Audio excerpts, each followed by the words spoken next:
Hello, everybody, and welcome to our annual employer workshop. My name is Regina Cruz, and I'm a supervisor here at Riverside County. This workshop is brought to you by the Southern Inland Regional Collaboration, for SIRC for short. SIRC has expanded and added 2 more counties. Now the SIRC represents Kern, Imperial Valley, San Bernardino, LA County, Orange County, and Riverside County. The SIRC's mission statement is very simple and straight to the point. We want to work together to ensure that we are meeting all of your needs in your community. Now let's go over some housekeeping information. Now, you can make sure mute all your devices. The next thing is you don't need to have the camera on, so you could turn those cameras off. But the most important thing is questions. Feel free to send all your questions and put them in the chat. We will have time to answer all of your questions at the end and during the presentations. So the next thing is, if you have missed any of this presentation, feel free to reference your virtual binder located at the SIRC website in the upper right-hand corner. This binder has the PowerPoint to reference and much, much more. This can be a useful tool. Let's look at the agenda. We have a lot of great information for you today, from intro to child support to updating employer information, followed all by a Q&A from our wonderful esteemed panel. Today, we have a live panel of experts to answer all of your questions. Are you ready to say good morning to the panel?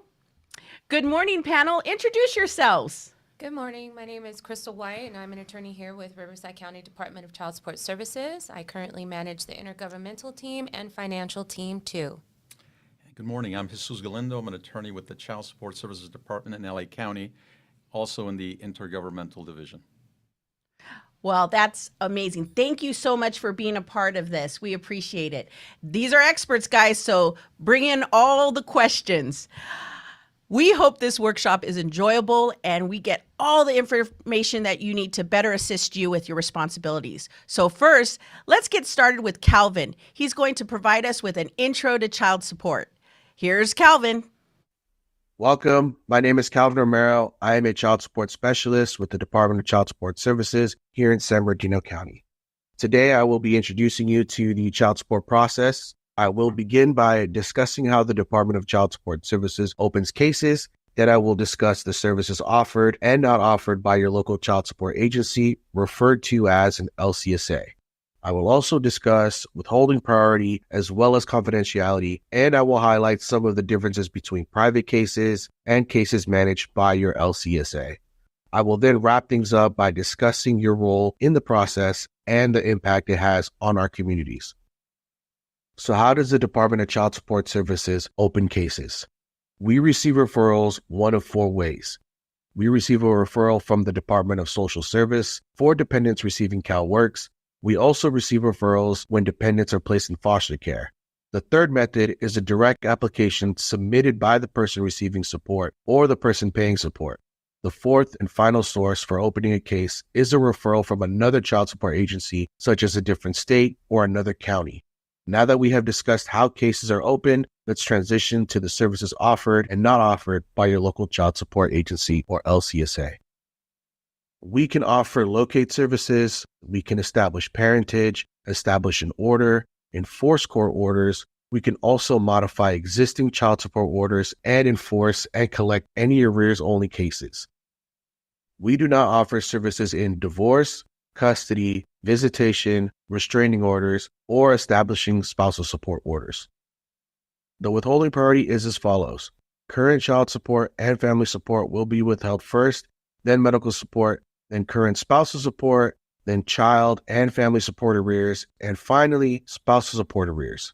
Note, current child support always takes priority over other deductions. There are 2 important parts to keep in mind as it pertains to confidentiality. The first is LCSA case records are confidential. The second part is that LCSA can only discuss the obligation and the employer's ability to collect payments. Now let's discuss the differences between cases managed by LCSA and privately managed cases. Cases managed by a child support agency are called 4D cases. Income withholding orders are issued by the child support agency and do not require a judge's signature. Cases not managed by child support agencies are referred to as non-4D cases. With non-4D cases, the employer will be served by a private party, the person paying or receiving support, or a representative of either party. Now let's discuss your role in the child support process. Whether a case is managed by an LCSA or privately, the employer's responsibility is the same. However, since non-4D cases are not in the child support system, the California State Disbursement Unit may need some additional information, such as the employee's Social Security number or court case number. An employer may receive an income withholding order from another state or a California LCSA. So, how employers help their communities by complying with the child support withholding? Employers assist by deducting for child support and medical support, enrolling dependent children in health insurance and increasing access to preventative health, saving taxpayers' dollars, preventing and reducing fraud, promoting a stable and reliable workforce, encouraging a future of skilled workers, and improving financial stability for families. As employers, you are one of our closest partners with an important role as helping ensure families get financial and medical support they need. More than 66% of child support collections are through payroll deductions, which means more money for families. Here is the information for the counties involved in the Southern Inland Region Child Support Collaborative. For Kern County, we have offices in Bakersfield and Ridgecrest. Riverside County, we have Blythe, Indio, and Riverside. Imperial County has their office in El Centro. LA County has Van Nuys Division, Commerce, Pomona, South Los Angeles, Torrance, and Antelope Valley. Orange County has their office in Santa Ana. San Bernardino County has offices in Loma Linda, Ontario, and Victorville. Thank you for your time and appreciate you attending the workshop. What a great start. Thank you for that, Calvin. Now let's hear from Crystal White on income withholding order requirements. Crystal? Hello, my name is Crystal White, and I'm an attorney with the Department of Child Support Services for Riverside County. Today, I'm going to be discussing income withholding requirements for purposes of obtaining child support. Income withholding orders, also known as IWOs, are a court or administrative order that is served on employers that require them to withhold a specific amount of an employee's wages for payment of child and medical support. You may also know income withholding orders to be referred to as wage assignment, wage garnishment, or income withholding orders for support. Employers are served with an income withholding order by a local child support agency, by a private party, or by another state's child support agency. Income withholding orders are the most effective methods of child support collection. In California, wage withholding accounts for more than 66% of child support collected. Income withholding orders are obtained in every case with a support order. They are served on an employer within 15 days from entry of a support order, or when an employee changes employment and a new employer's address is obtained. To the right, you will see a sample income withholding order for support. Income withholding orders are effective and binding upon any existing or future employer of a person paying support, rather known as a PPS. Income withholding orders may be transferred by electronic means, and they are oftentimes issued by another state's court or administrative agency, which are binding on an employer as if it was an order made by a California court. This is pursuant to Family Code Section 5700.502. Out-of-state orders. You must comply with an out-of-state income withholding order as if it is a California order. Failure to comply will result in the same penalties as listed below. As long as you are complying with the income withholding order, the employer has immunity from any civil liability. If an employer or employee wants to contest, the obligor or the person paying support has to register in the state and challenge in court the income withholding order. Within 10 days of receiving an income withholding order, the employer will need to notify the employee and provide the employee with the following. 1. Copy of the IWO order of notice. 2. Request for hearing regarding earning assignment. 3. Copy of the statement of the employee's rights to quash, modify, or stay service of the order.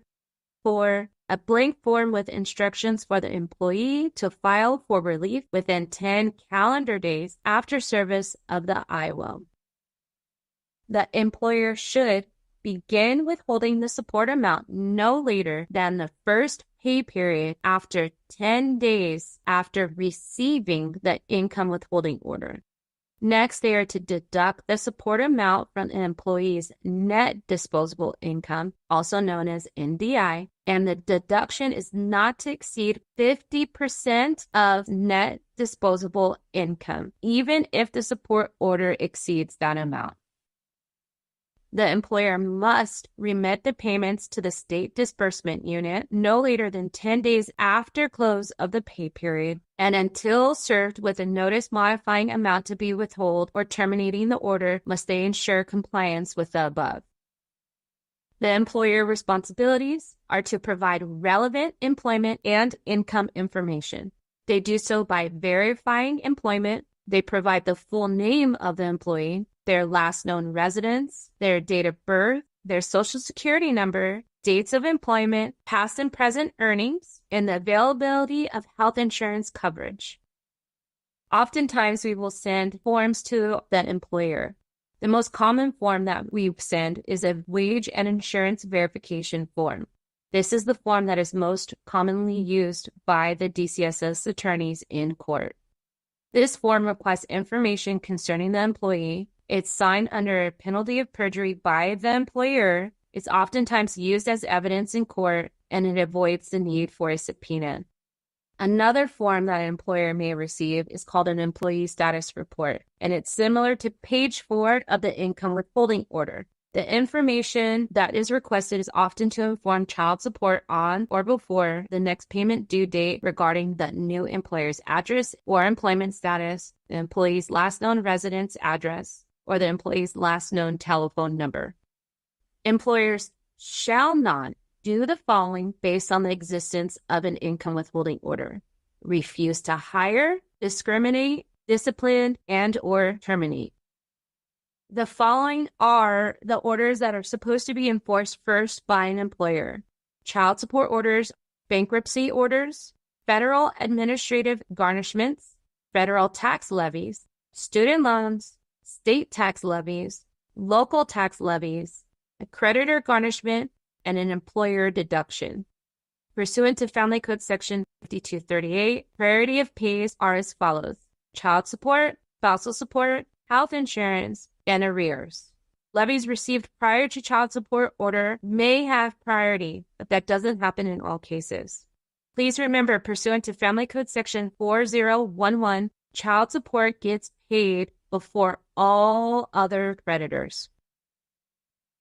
You can apply for withholding orders as follows: to enforce current child and family support, medical support if on the income withholding order, current spousal support as long as we are also enforcing a current child support order, child and family support arrears, and spousal support arrears. For employers remitting payments, they are to provide the following information for each employee: the name as it appears on the notice to withhold, the social security number, legal date of collection, case or court order number. Payments for multiple employees may be combined into one check, but you must provide an itemized accounting for each employee. Calculating an employee's net disposable income, also known as NDI. NDI equals gross earnings less mandatory deductions, state and federal taxes, state disability insurance, mandatory union dues, and mandatory retirement. Please note this does not include any 401ks and any other retirement accounts that are voluntary, such as advances. Pursuant to Family Code Section 5206, earnings are defined as follows: salary, residuals, retirement, vacation pay, bonuses, dividends, royalties, and commissions. Employers who fail to withhold and forward support are liable to the child support agency for the amount of support not withheld, forwarded, or paid, including interest. Employee for amounts withheld and not forwarded, the employer can be sued for conversion, also known as theft. The employer can be charged criminally for theft or embezzlement. The Department of Child Support Services may seek an order requiring payment of support by EFT from the employer's bank account if the employer willfully fails to comply with the notice to withhold, fails to comply on 3 separate occasions within a 12-month period. The civil penalties can be up to 50% of the support amount if not complied with, and this is pursuant to Family Code Section 5241. The Department of Child Support Services cannot answer the following.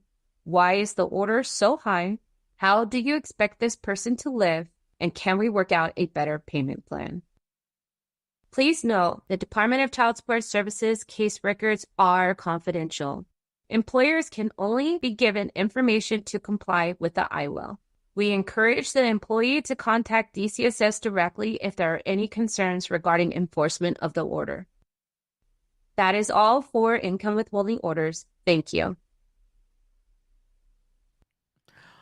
Thank you, Crystal, for that information.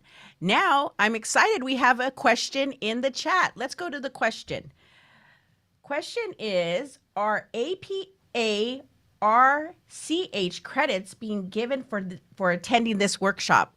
Great question.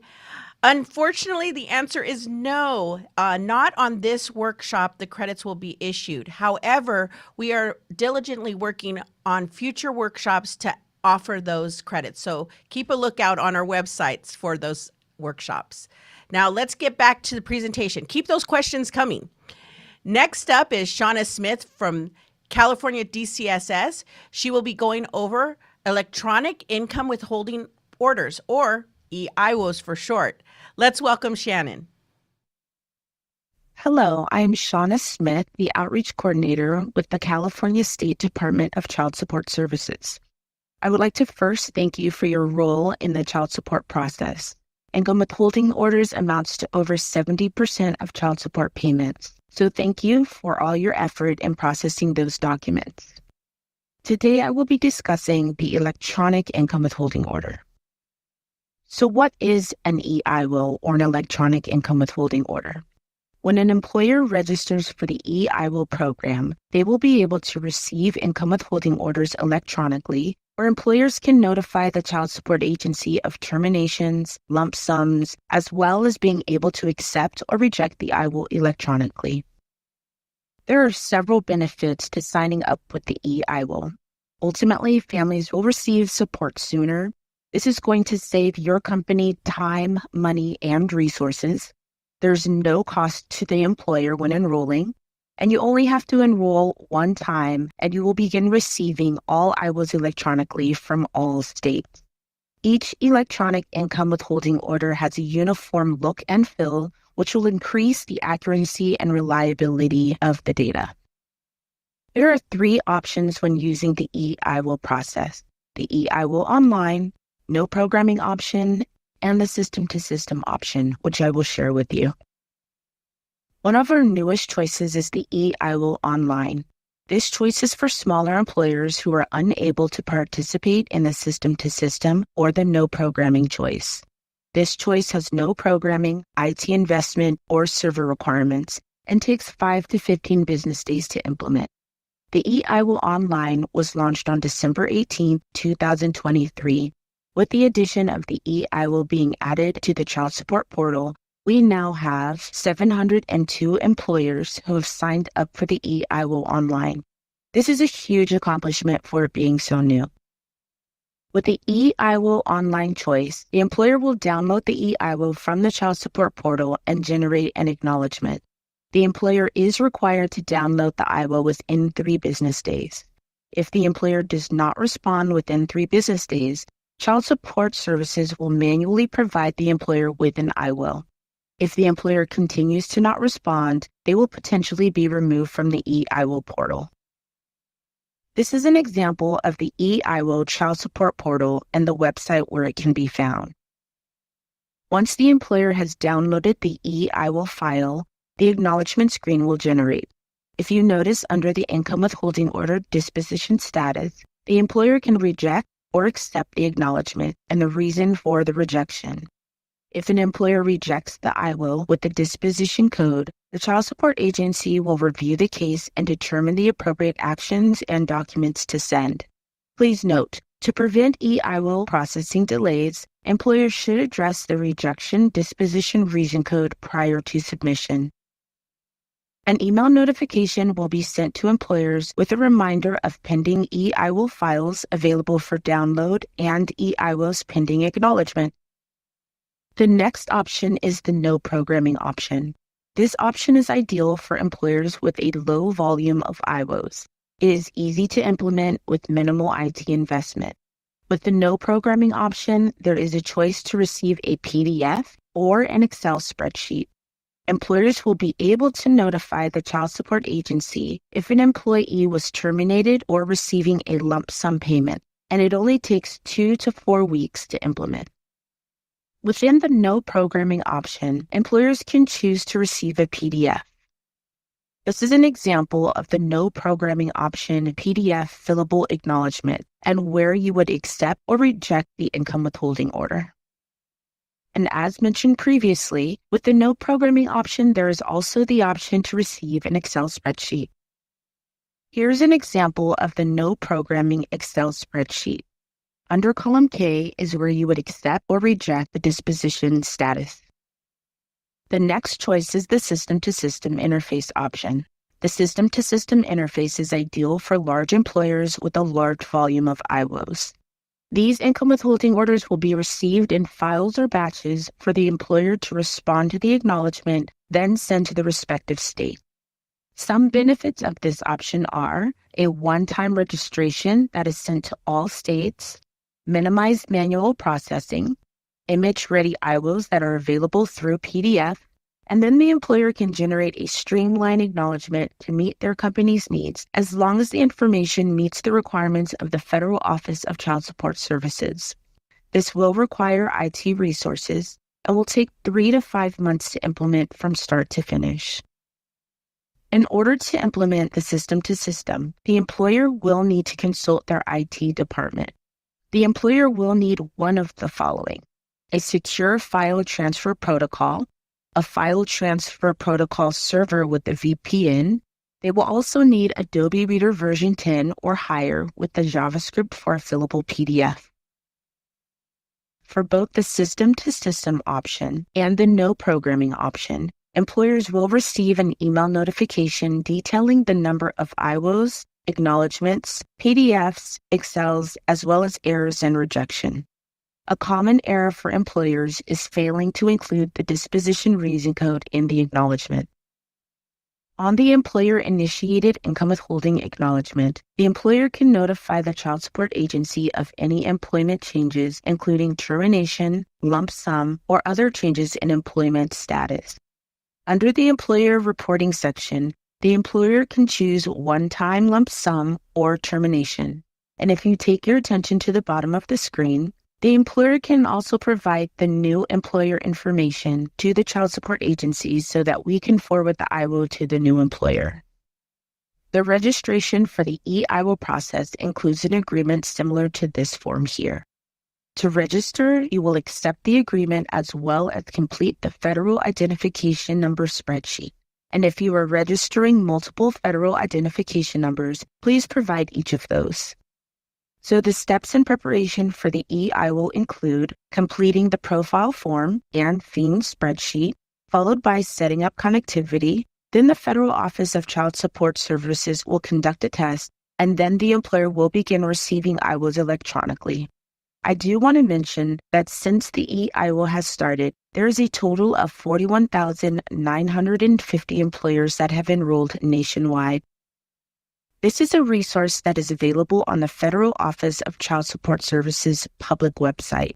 When you are ready to enroll in the system-to-system or the no programming option, you can send an email to the eIWO team. If you are interested in enrolling in the eIWIL online, you can go directly to the Child Support portal and select New User. On behalf of the California Child Support Program, we would like to thank you again. So informative. Thank you, Shauna.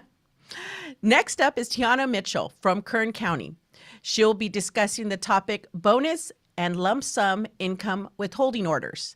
Ms. Mitchell, take it away. Hello, my name is Tiana Mitchell with Kern County Child Support Services, and I am the Program Specialist for Community Development. Today we'll be going over bonus or lump sum income withholding order. What is a lump sum payment? A bonus lump sum payment made to an employee is considered income and can be garnished to collect past due child support arrears. One-time payment made to an employee from their vacation payout, cash awards, or bonuses.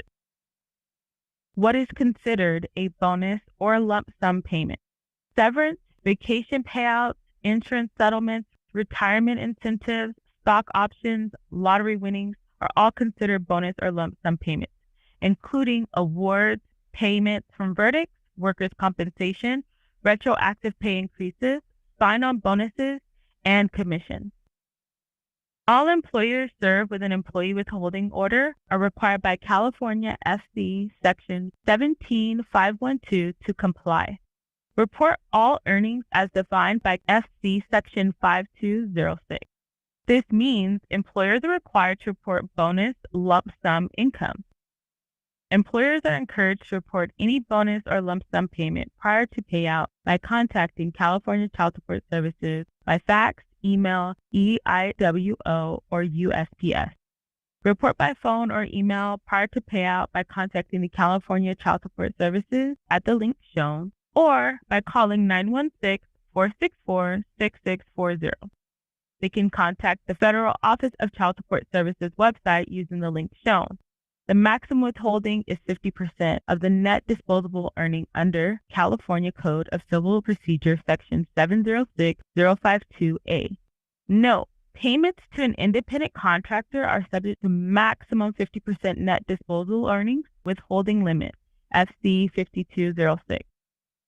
Employers can enroll through the Federal Office of Child Support Services, reporting lump sum resources, or through the Child Support portal using the link shown. Where would I find the state's reporting requirements? Employers can quickly report upcoming lump sum payments to employees using the online bonus lump sum application on the Child Support portal. Office of Child Support Enforcement website is listed below and offers the following contact information. You can contact Meredith Ford, or you can email the lump sum response team. For enforcement, you can address any information to the following addresses listed below. Thank you so much. That was some interesting stuff. Thank you. Now, I'm excited because we have another question. Let me read the question. I'm not sure who my local child support agency is. How can I find the nearest office location? You know what? I'm going to throw this to the panel, and I am going to throw this to Crystal. Crystal, how are we going to answer this question? Thanks, Regina. The best way to find out who your local child support agency is to contact the state DCSS. You can log on to their website at childsupport.ca.gov to look for your local child support agency. If not, you can also contact your nearest office at 866-901-3212 to find out where your local child support agency is. Thank you. Thank you, Crystal. And I'm not keeping you out, Jesus. I'm gonna get some questions for you, I promise. Okay. Now we're gonna hear from Megan Martin from Imperial Valley. She's gonna go over National Medical Support Notices. Welcome, Megan. Before I begin, I would like to thank everyone for being here. My name is Megan Martin, and I'm the Special Programs Coordinator / Ombudsman for the Imperial County Child Support, and I will be discussing the National Medical Support Notice portion of our presentation. What is medical support? Form of child support that requires one or both parents to provide health care coverage under a parent's policy or cash medical support, provide health insurance if available through an employer, pay premiums for private health care coverage or reimburse a parent for all or a portion of the cost of health insurance, court-ordered dependent health insurance coverage, pay additional amounts to cover a portion of ongoing medical bills or as reimbursement for uninsured medical costs. What constitutes as health insurance? Medical, dental, vision, mental health, prescription drugs, and this can be a combined or separate policies or plans. State law requires that healthcare coverage be provided under a medical support order even if the child is born to unmarried parents, is not claimed as a dependent for tax purposes, does not reside with the parent or the insurer's service area. All local child support agencies in California are required to include provisions for healthcare coverage in their child support guidelines. Group health insurance plan is required if your company maintains or contributes to plans providing dependent or family health care coverage. If your employee is among a class of employees that is eligible for family health coverage after the waiting or probationary period has been satisfied, if coverage is available at a reasonable cost. Cost is presumed reasonable in California if the difference between self-only and family coverage does not exceed 5% of the employee's gross income. Reasonable cost will be determined by the LCSA. If the person paying support thinks the coverage is too expensive, they can contact our office for review. Accessibility of health insurance definition within 50 miles of the supported dependent's residence. For example, if a child lives in California and the person paying support lives in Florida, health insurance may not be accessible to the child. The burden of proof is on the employee to dispute reasonable cost. The LCSA will use the following equation to calculate reasonable cost. The cost of family coverage minus the self-only coverage equals 5% or less of the person paying support's gross income.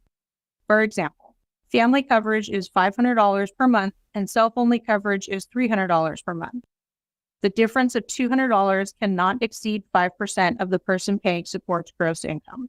Note, the employer must still comply with the NIMSIN regardless of whether an objection has been made or not until a determination has been made. States determine what is a reasonable cost for medical insurance, and employers can find that information on the medical support requirements matrix. Employer responsibilities.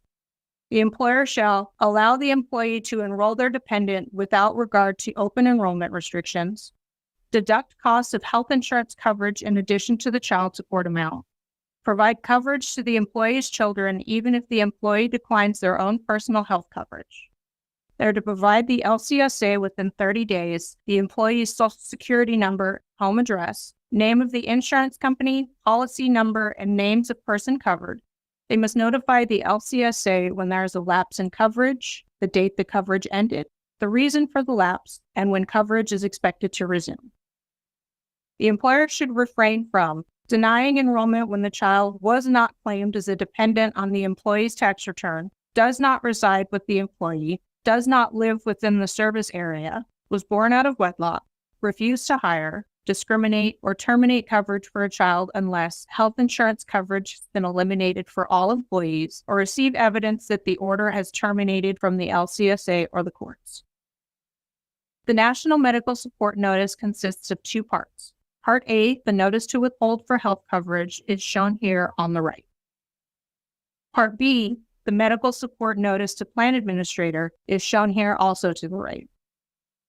The NIMSIN timeframes. Within 10 business days, the employer must notify the employee and provide them with the following 4 forms. Copy of NIMSIN Part A, Statement of Obligor's rights and procedures regarding NIMSIN, information sheet, request and notice of hearing.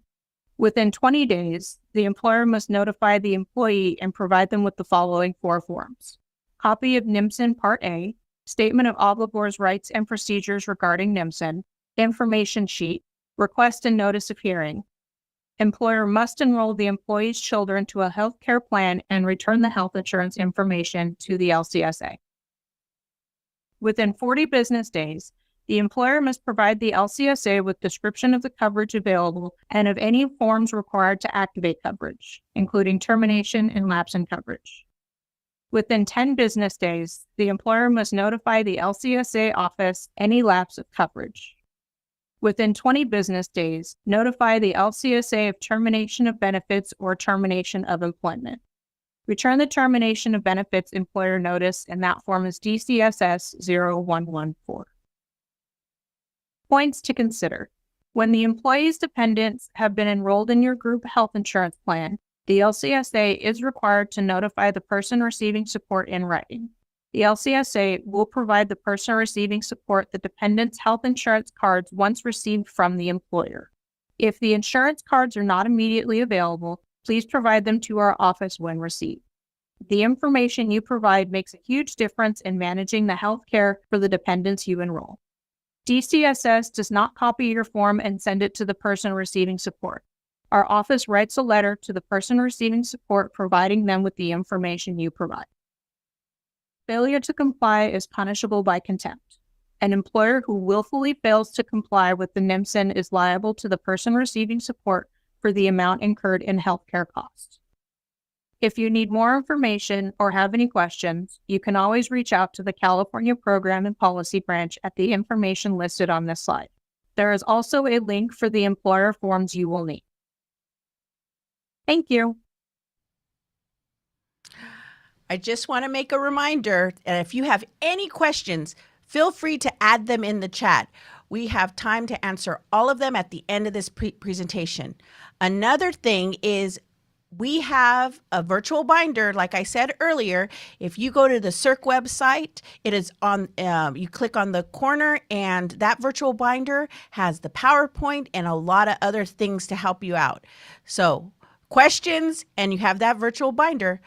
Now to talk about reporting on new hires and independent contractors to the EDD, here's Marchette Bracken from LA County. Marchette? Hello, everyone. This is Marchette Brackett, Program Manager for Los Angeles County Child Support Services.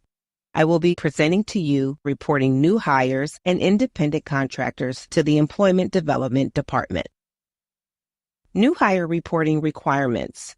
Report new hires and rehires within 20 days of their start of work date to the Employment Development Department.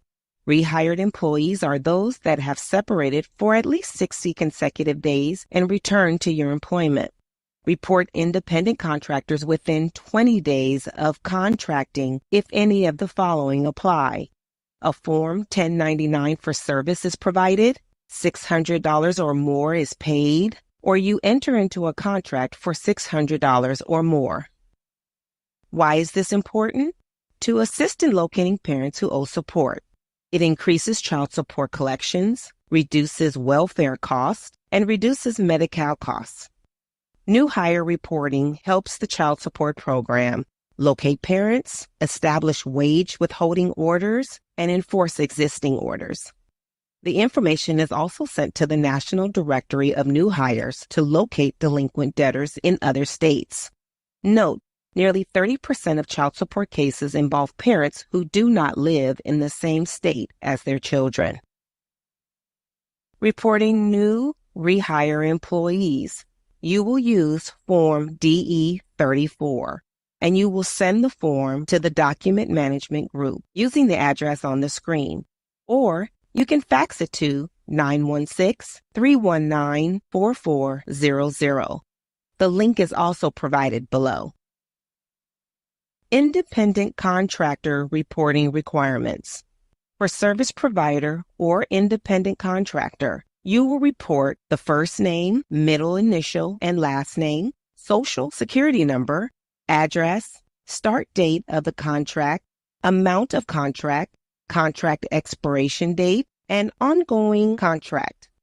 Service receipt for business or government entity, Federal Employer Identification Number or FEIN, California Employer Payroll Tax Account Number, Social Security Number, service receipt name, business name, address, and phone number. Reporting independent contractors.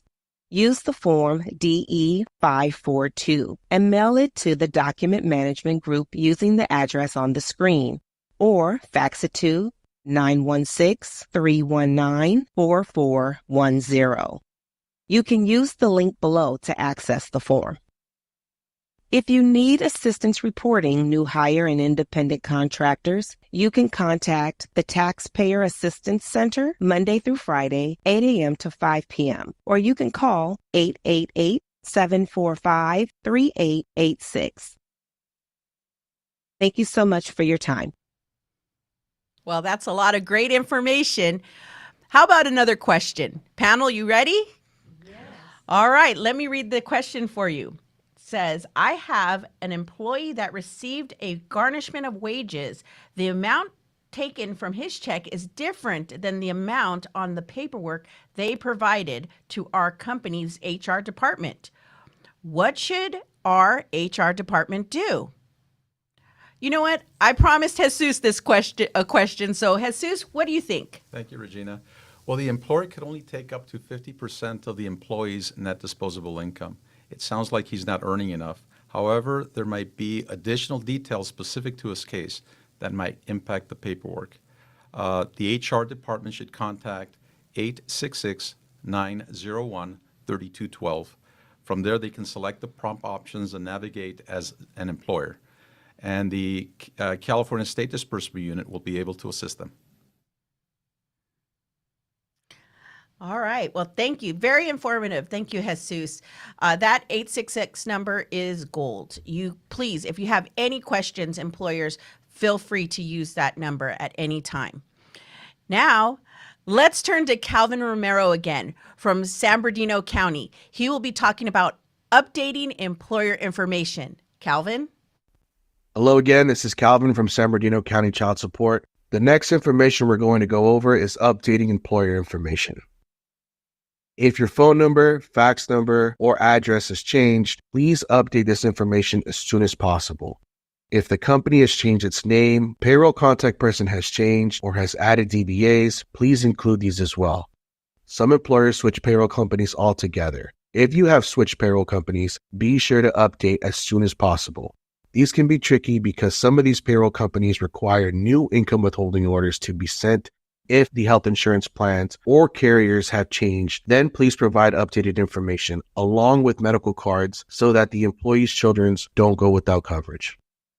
This link provided will take you to the Employer Resource Center. On the state website, this is where you will be able to add or update your employer information that we discussed. Additionally, if you haven't already, this is where you can set your employer up to receive electronic income withholding orders. This can save you time and money. It also allows the children to receive support sooner rather than later. From that Resource Center page, you will see the blue bar on the top left of the page. This button will take you to the page where you can enter all of your changes.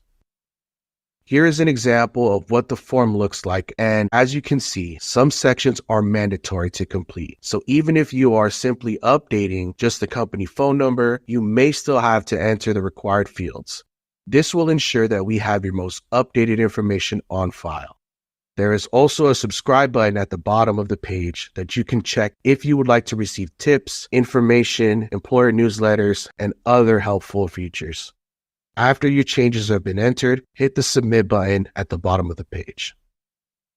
If you are not making any changes to your employer information but would like to receive tips and newsletters, you can also subscribe on this page by entering your employer name, employer email, and hitting the subscribe button.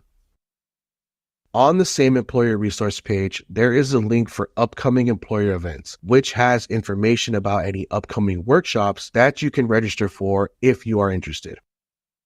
The facts page includes the following categories to help you understand and navigate the child support garnishment process. It includes income withholding orders, electronic income withholding orders, state disbursement unit payment options, reporting new hires, terminations, national medical support notice, and updating employer information.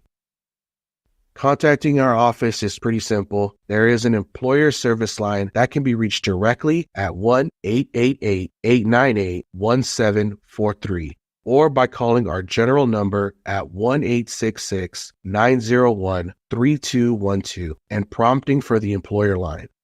The link below will connect you to your local child support office as well. Thank you for your time. I appreciate you attending the workshop. Very informative. Next up is Natalie Kane from Orange County. She will be going over the State Disbursement Unit, or SDU. Go ahead, Natalie. Hi, my name is Natalie Kane, and I will be going over the State Disbursement Unit. California State Disbursement Unit, or SDU, is a single payment processing center for employers to send child support wage withholding. The reason for creation is to simplify the payment submission, improve accuracy of child support records, and disperse speedy payment to the families. Federal law requires every U.S. state have one central location which processes all child support payments. Employers are required to direct all payments to the SDU. The State Disbursement Unit handles the following functions at the state and county level: centralized payment processing, collections, disbursements, fund allocations, set up electronic payments, non-40 customer service, and expert pay for employer. Employers will remit all California child support payments to the SDU. Include necessary employee identification, employee name, social security number, CSE participant number, amount, date of withholding, and child support enforcement case number. The SDU timeframes: begin withholding within 10 days. Send the amount withheld within 7 days. Notify the issuing LCSA in writing within 7 days if the employee is no longer receiving payments from you, receiving disability, or currently on leave. If an employer has more than one employee with a child support obligation, the payments may be combined into a single check. Include the following information for each employee: employee name or independent contractor name, child support enforcement case number, employee's social security number, date money was withheld, the amount withheld for each employee, and include a company contact name and phone number. Employers who fail to withhold the amounts as specified on the IWO may be found liable for the full amount of the support owed, plus a fine. Employers are encouraged to send payments electronically. These transactions are faster, more accurate, and less expensive to process than paper check. If an employer pays taxes electronically to the Franchise Tax Board or the Employment Development Department, then child support payments are required to be sent to the SDU using electronic funds transfer. Expert pay for employer. Due to regulation changes from the National ACH Clearinghouse Association, the State Disbursement Unit is required to make changes to the SDU payment portal for payments made via a bank account. The SDU's current bank account payment option, ACH debit, will be going away, and ACH debit payments will now be submitted through the Expert Pay platform. Expert Pay allows you, the employer, to maintain employer data and facilitates the federally mandated payment of child support payments withheld from employees. Submit child support payments to the State Disbursement Unit via the internet. Save and maintain payment information for quick transactions, and create separate payment groups. If you have more than one facility in the state, you can create separate profiles for each facility. And if you registered more than one bank account, you can use different bank accounts for different profiles. In order to use Expert Pay, you will need to register and set up your user ID, your bank account information, and payment groups. Users will also be able to submit payments using their debit or credit card and PayPal account through the Expert Pay platform at cost to the remitter. The current process for using credit card via SDU website, IVR, e-payment link, and e-payment call center remains intact for customers at no cost. Details are on the Expert Pay website listed below. Automated Clearinghouse Credit. Use your own payroll software to send automated clearinghouse credit payments utilizing CCD Plus or CTX formats using the standard child support addendum segment. The California State Disbursement Unit Electronic Help Desk is here to help answer any questions by calling 866-901-3212 or email us at the email listed below. Employer payment options: online, by check, or Expert Pay. The State Disbursement Unit can be contacted via any of the information options listed. Programs and services we offer can be found on the State of California website. Thank you so much. Bye-bye. Thank you, Natalie, for all of that information. I just want to assure you that we see your questions and we are working hard to find those answers for you. Now, before we go into that Q&A session, we saved the best for last. Up next is Crystal talking about employer responsibilities. Crystal? Employer responsibilities. The responsibility of employers to report income and locate information during and after employment. The goal is to strike a balance between obtaining necessary information for child support services and respecting the operational constraints of employers. By fulfilling these responsibilities, employers play a crucial role in ensuring that child support obligations are met, which will ultimately benefit the children who rely heavily on this support.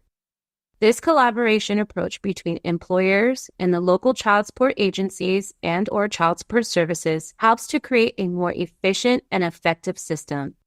It ensures that children receive the financial support they are entitled to while minimizing the administrative burden on employers.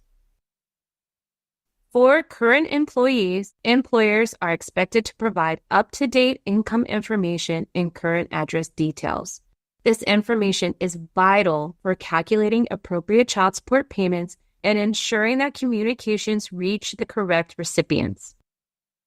For former employees, employers are asked to furnish the last known income, most recent address on file, and the reason for an employment termination. This information helps child support services maintain accurate records and locate individuals who may have changed jobs or relocated. It is important to note that these requirements are designed to be reasonable and not overly burdensome. Employers are only expected to provide information that is readily available in their current records. There is no expectation for employers to search through archived or off-site storage to retrieve old files on former employees. Thank you, and that is all for employer responsibilities. Thank you, Crystal, for all that information. We'd like to thank all of you for the great questions in the chat. Now it is time for the Q&A session. Let's turn it over to Crystal White and Jesus Galindo, our experts. I am going to answer or talk about the question that came into the chat, and then I'll throw it to you guys, okay? Sounds good. All right. This is a good one, all right? It says, I work for a temp agency and people come and go. They are considered active with us, but not on assignment. Sometimes they are gone for over 6 months and then come back. They might work at another employer during the absence. We have thousands of associates in many states like this, and they are consistently coming and going. I am the only one processing the orders. I know this is unconventional. What is the best way to report that? Ooh, sounds like you have a lot of work. You know what? I'm going to throw this over to the panel of experts. Crystal? Thanks, Regina. So this type of employee is considered a rehire. So if an employee has left for 60 consecutive days and has returned, that employee would need to be reported as a rehire to the Employment Department Division, or EDD. This type of employee will potentially need to be reported multiple times throughout the year. So if the company could transfer the electronic income withholding order instead, it would help with efficiency. Hopefully that answers your question. Take it back to Regina. Thank you, Crystal. Okay, well, I just want to make sure that you guys out there know that you have resources. You have that virtual binder and you have our 866 number. That's 866-901-3212. And that prompt, you can do employer and it goes straight to somebody that could help you. Thank you so much, panel. For all of your great answers. We appreciate that.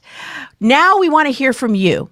Here is our QR code for our survey. Please help us with all your input to continue making this an informative and beneficial workshop for you. The survey will also be emailed to you as well. Thank you so much for joining us today. We hope that you had some informational stuff for this workshop. And if you can, please visit our website. Throughout the year, all of our counties that are represented here are going to give you some great information and resources for you and your community. See you next year at another great employer workshop. And remember, you are not alone. Here at the Southern Inland Regional Collaboration, we are here to help you. We wish you a happy and safe holiday season and see you in 2025.